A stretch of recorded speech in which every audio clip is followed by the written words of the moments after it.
Hi everyone! Today we are unboxing Cozy Stickerville by Unexpected Games. And honestly, it feels like it was an unexpected game, because who would have thought that a board game full of stickers would have been so successful, apart from those of us who cannot resist putting stickers on surfaces, so we couldn't resist getting the game either. So, the box is, as you can see, a little bit smaller than the usual board game size, and it is quite narrow as well. The back side here has information about the game, and let's get started and open the box right away. First off, we have the storybook, because Cozy Stickerville is a campaign game and kind of a legacy game, but you can play it twice instead of once. I think after that you shouldn't be able to play the game anymore. I'm pretty sure you will run out of stickers and a surface anyway.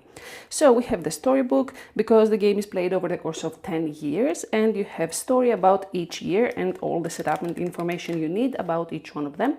I will not show any more details about that because it would be a spoiler, but as you can see, it's quite a booklet here with entries about each year and information about everything you need to know to play. Each year is pretty much a session of the game, and it takes about 30 to 60 minutes to complete.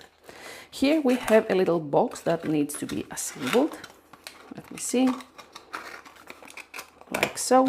And it is used to save the games in between sessions, unless you decide to play it all in one go, which I don't think would be the case easy. So you put everything you need inside this box, and then for the next session you have your game components saved, and you can pick up from wherever you left off last time. Next up we have a small punch board with a bunch of tokens. I will not punch all of them. You can see we have different resources like wood, food. I'm not sure what that is. I'll have to check it. I think the rulebook is back there. That's gold here. And then we have ore. The rest of the punch board is here. And yeah. Next up we have the sticker book, because what would the Cozy Stickerville be without a bunch of stickers? And as you can see, there are a lot of them. It's a whole book full of stickers for everything you need to play with during the various years, and obviously it is meant to last for 2 whole campaigns. Beautiful. And then we have the rule book, which is all the rules you need for the beginning of the game and to start reading the storybook, which we saw earlier. It's just a pamphlet of 4 pages, and it has all the basic information about the game and everything you need just to start playing. It briefly mentions that you can run a second campaign with the same box, but it doesn't explain the details about it, so I don't know them either. Next up we have the main board of the game, which is this one. As you can see here, we have one side and then the other side right here. That's upside down. There we have it. Now it's correct.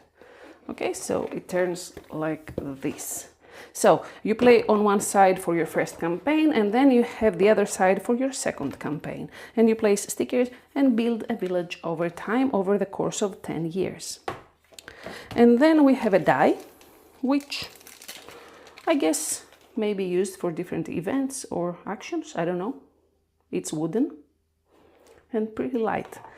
And finally we have cards. Here we have a bunch of numbered cards, and then we have another deck of cards here. I think these are supposed to be shuffled or not. Okay, we have a player aid card here. Okay, and these, no, they're not supposed to be shuffled, I'm wrong, but they are the event cards, and as you can see here, these are for year 1. They are 12 cards for each year, and here we go, year 2, and so on up until year 10. I will only take a brief look at the cards for year 1, very, very fast. You see there's text, and then you may have choices to make, and you make the choices without looking at the answers, so you have a different story every time. I think it mentions in the rulebook that it has 5 different endings that you can reach, So you don't really win or lose the game, you just explore the different ways that life in this village can go. And then we have the numbered cards, which are similar to that sense. They have the text and choices and maybe riddles I saw there, I don't know, puzzles.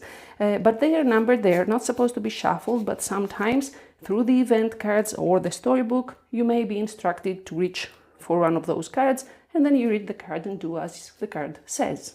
I forgot one of them down here. So there's that. That's the whole game. And we have the player aid here. And yeah, we hope to enjoy it very much because it feels like it would be a nice pastime, especially now in the summer.